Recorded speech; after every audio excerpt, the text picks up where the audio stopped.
Secretary General will make some opening remarks and then take a few questions. Sir. Good afternoon.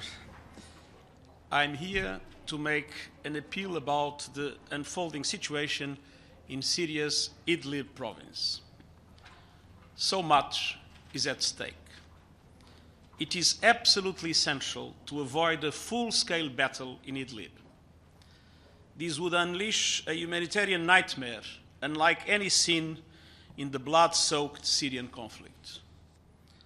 Almost half of Idlib's population of 2.9 million people have gone there to seek refuge from conflict elsewhere in Syria. They include close to 1 million children, and their lives have been upended and they have nowhere to go. Idlib is the last so-called de-escalation zone in Syria. It must not be transformed into a bloodbath. I understand that the present situation in Idlib is not sustainable, and the presence of terrorist groups cannot be tolerated. But fighting terrorism does not absolve warring parties of their core obligations under international law.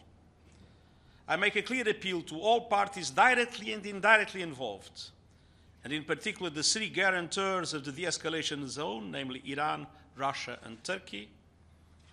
Spare no effort to find solutions that protect civilians, preserve basic services and hospitals, ensure full respect for international humanitarian law. It also goes without saying, in the 21st century, any use of chemical weapons is totally unacceptable.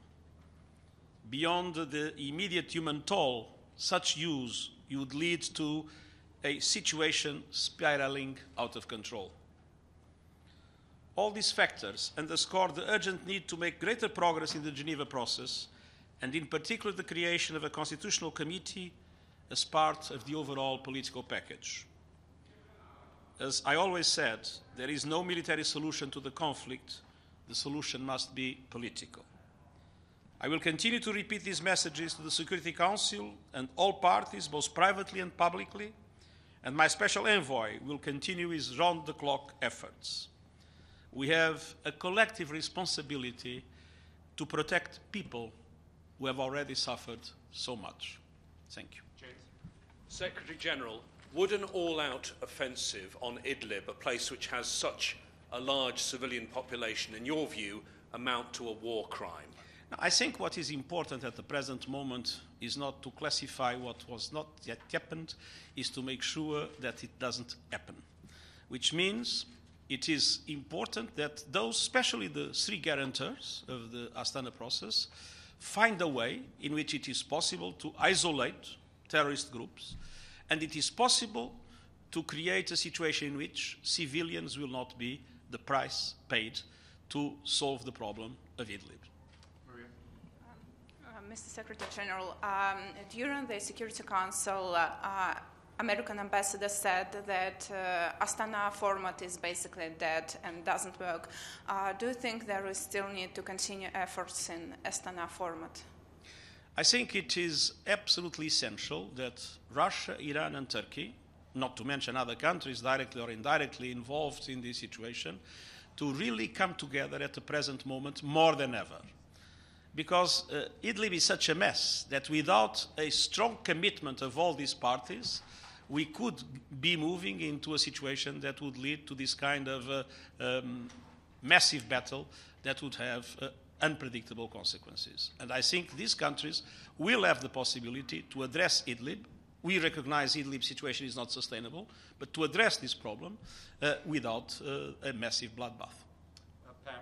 Thank you. Pamela Falk from CBS News. Mr. Secretary General, the Security Council could not come up with a solution. The Russia-Iran-Turkey meeting did not come up with a solution. Is there anything you and the UN can do for the de-escalation zones or to ensure safe passage for civilians? At least what we can do is appeal for people to respect their own commitments. If you look at the Tehran communique, it is said that it's necessary to fight terrorism, but it's necessary to protect civilians. What we want is exactly those commitments to be maintained in practical terms. And just as a follow-up, you mentioned the guarantors. Is it their responsibility? I think it's the responsibility of all parties involved, but the guarantors, of course, because they have their own posts around the situation in Idlib, and they have negotiated for a long time the de-escalation zones and different other forms and arrangements. The guarantors have a particular responsibility, and that is why my appeal, that is an appeal to all parties directly and indirectly involved, mentions specifically the guarantors. Thank you very much. We'll see you at the press conference next week. Thank you very much.